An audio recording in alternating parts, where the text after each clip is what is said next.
কিন্তু আপনাকে করতে হচ্ছে, অনেক করতে। আপনি ভোট দিন তৃণমূলকে, বিজেপিকে, সিপিআইএমকে, সব নোটাতে ভোট দিয়ে দিন।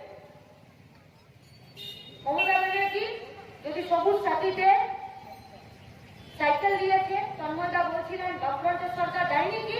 হ্যাঁ দিয়েছে, কিন্তু মমতা ব্যানার্জির মতো বক্র সরকার যেটা করতে পারেনি। আমাদের ছাত্র যুব কংগ্রেসরা বলে যে তোমরা প্রচার করতে জানতে না, মানুষ জানতে পারেনি, ওরা প্রচার না করে অন্ততপক্ষে এটাও করেনি যে 6 লক্ষ সবুজ সাথী সাইকেল বিক্রি করে দিয়ে মমতা ব্যানার্জি আবার তৃণমূলের ফান্ডে ঢুকিয়ে দিয়েছে।